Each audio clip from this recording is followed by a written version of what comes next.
This is Mac from JLPTbootcamp.com here with another N4 grammar lesson. This time we're going to talk about asking and giving permission using temoii and temokamawanai.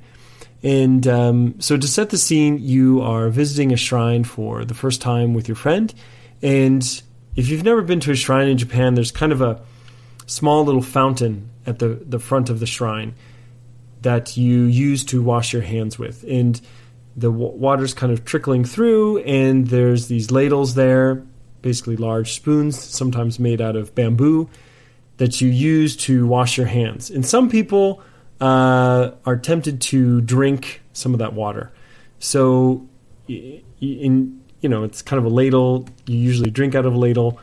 It's an obvious conclusion, but so you're asking your friend here about whether or not you can drink the water. And you say, mizu o nonde ii, and your friend responds, iie dame yo. So what you said was mizu, which is water, o is the object marking particle, nonde is the te form of nomu, to drink, moi is it possible, is it okay, asking for permission, and you respond, iie, no, dame is no, that's not good, yo is I'm asserting this, I want to clearly tell you that's no, you shouldn't do it. And you are using the temoii form, which is you use it to ask and give permission. And basically what you do to form this is the te form plus moi. And for example, here's a little bit more polite version. Swate moi desu yo. So swate is the te form of swatter, to sit, and moi is it's okay. Des is makes it a little bit more polite. It's the copula. Yo is you're asserting. You're telling them clearly, yes, it's okay.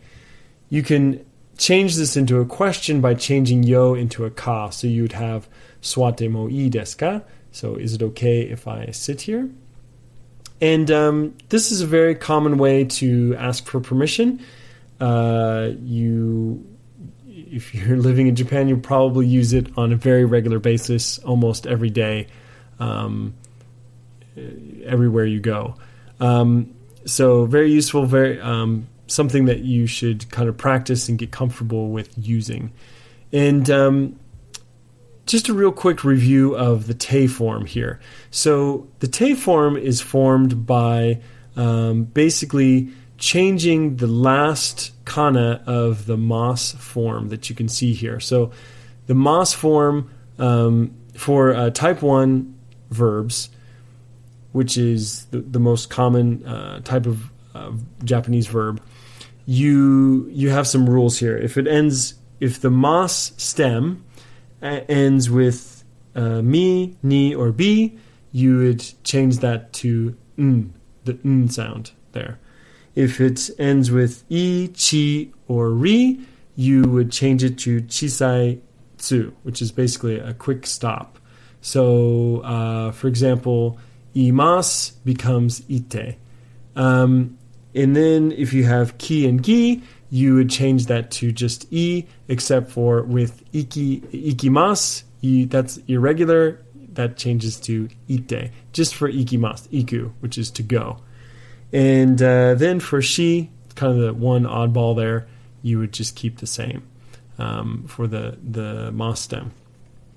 For type 2, you have it very easy. There's top two verbs there to the right of the chart.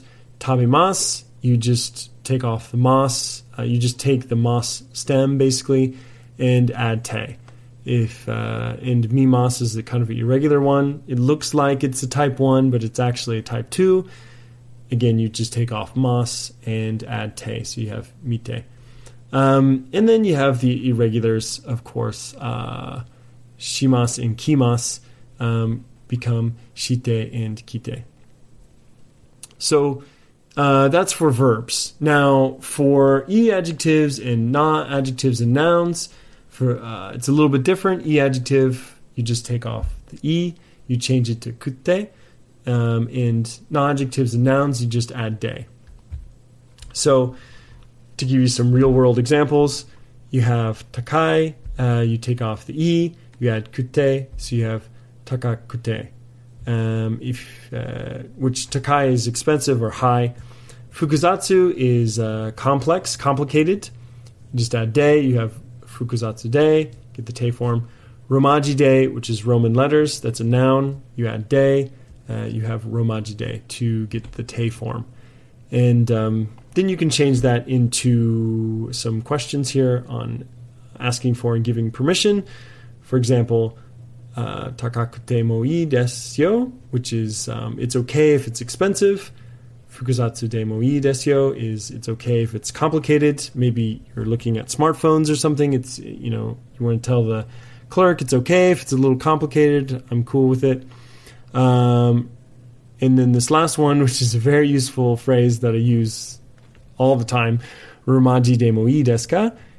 Is it okay? Are Roman letters okay? And you would use this when you're filling out forms. You're requesting information. You're getting maybe some kind of point card or something. You have to fill out a form. Sometimes those forms you can't write in Roman letters for whatever reason. The computer doesn't read them or something. It's getting to be more common that you can use Roman letters, but sometimes they don't allow you to do that because it's an old form or something. So it's always good to ask if it's okay if I write in Roman letters. And I should also mention, if you are applying for anything official, you need to write your name in passport order, which means your last name, then your given names. So, John Doe, that would be Doe John middle name for everything. It has to match your passport in Japan, which can get kind of confusing because then people want to call you your last name. Which is why my nickname is now Mac. I just tell people Mac. Don't try to pronounce the whole last name. It's Mac. Anyway, moving on.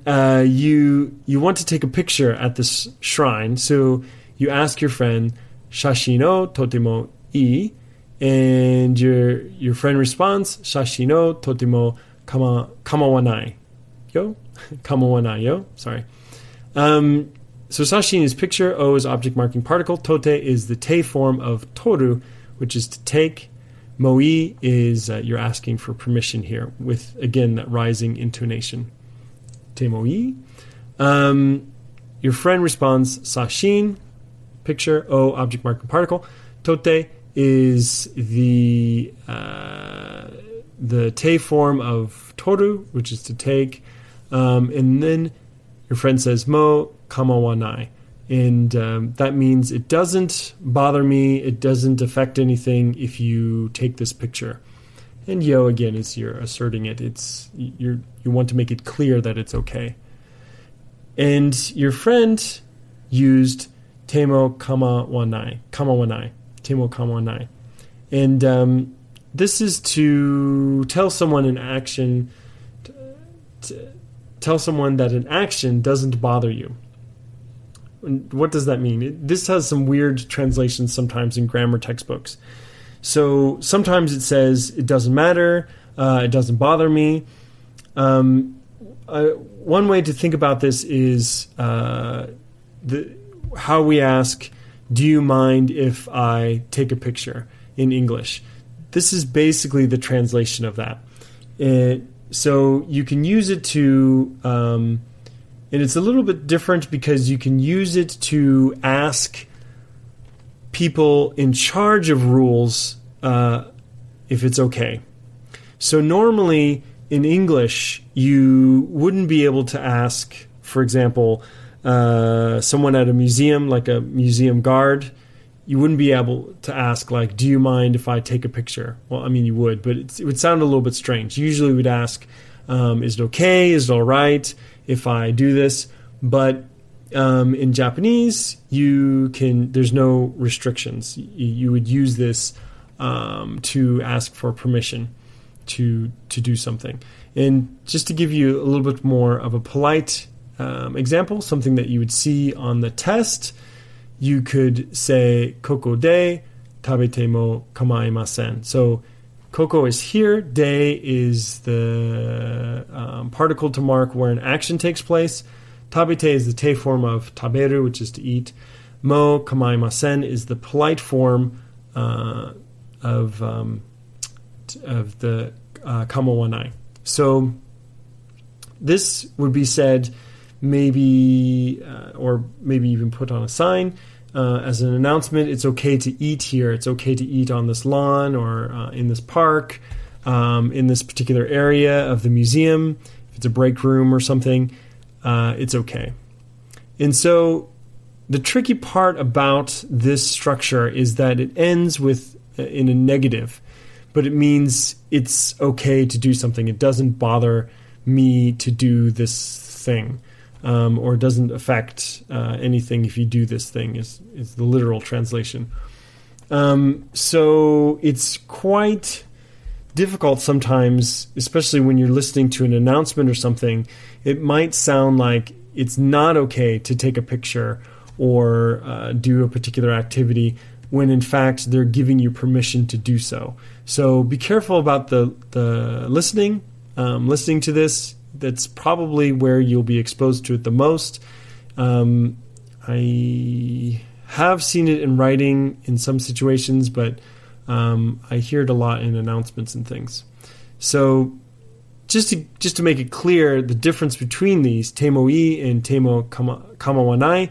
Temoii is more common, especially for requests. You're going to use this a lot more often to ask for requests and give permission and to ask for permission. Whereas temokamawanai is more polite, but it's not the most polite way to ask for something, ask for permission or give permission. The most polite way would be to change i to yoroshi. So yoroshi is if you're asking maybe your boss or a customer, maybe sometimes a clerk might ask you if it's okay for them to do something. Temo yoroshi desu ka? Is it okay if I ask for this, or if I ask for your name, if I take your ID card or something? They would use yoroshi. Now, that structure is technically not supposed to be on N4, but, it's always good to know. Anyway, back to temokamawanai. It's a little bit more polite and more common for announcements about rules or sometimes official documents. I'll see that in the mail or something. I'll get a notice about what I can and cannot do about something. I'll see it written in that situation. So, are you ready to check your knowledge here? Let's take a real quick pop quiz to finish this all off. So, how would you say this in Japanese? Even if it's old, it's okay. And you wouldn't translate it's directly. So, even if it's old, it's okay. You would translate that in Japanese. It would be furukute mo ii desu yo. So furui is old. Change that to the te form. So you lop off the i, add kute. So you got furukute. And then moi is it's okay. Des is, of course, the copula, making it a little bit more polite. Yo is I'm asserting this truth. I'm making it known to you. So one more. It doesn't matter if you use a credit card.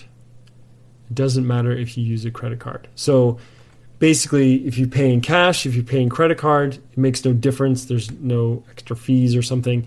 We don't care as long as you pay. In Japanese, that would be credito kado demo kamaimasen. So credito kado is a credit card, of course. De is what we need for nouns, which is what kado is. And then mo kamaimasen is it doesn't matter, it doesn't bother me if you use credit card. It's kind of implied here that you're using it to do something, to pay for the transaction. So real quick to review, We went over temoii, which is the kind of the most common way to ask and give permission. That's just te form plus moii. And we also went over temokamawanai, which is telling someone an action doesn't bother you, or it doesn't matter if you do this. It's okay. It's a little bit more polite than temoii, but not the most polite way to ask or give permission. That would be using temo yoroshi. And so that is it. If you know anyone that is studying for the N4 test or is studying Japanese in general, they might need a little bit of refresher on these two very useful phrases. Be sure to send this video along to them. I'm sure they'll be incredibly thankful to you, and I will be thankful to you as well. If you have any questions about the JLPT or about Japan in general, you can leave me a comment on this video or on this blog post. You can contact me with the Contact Me button at jlptbootcamp.com. Get in touch with me any of those millions of ways, and have a good couple of weeks studying. Of course, subscribe to the N4 Grammar channel for more great videos just like this, updates, book reviews, things like that. If you don't want to miss it, be sure to hit the subscribe button. This has been another grammar explanation video from the JLPTbootcamp.com premium site. There at the site, you'll find a lot of other extra goodies. For example, all of my guides, including the JLPT Study Guide Kit, which will walk you through how to study for the JLPT, as well as how to build very effective mnemonics so that you can remember kanji and vocabulary the first time you see it. I also walk through how to formulate a good test-taking strategy, so you know what units, what sections of the test to focus on to maximize your points and get the best possible score that you deserve. In addition to that kit, I also have grammar guides for the N5 and N4 levels. In those guides, I go over some common mistakes that people make, example test questions, extra practice with grammar points, lots of great stuff. That's available at jlptbootcamp.com/premium. I hope to see you very soon at the premium site. This has been Mac from jlptbootcamp.com.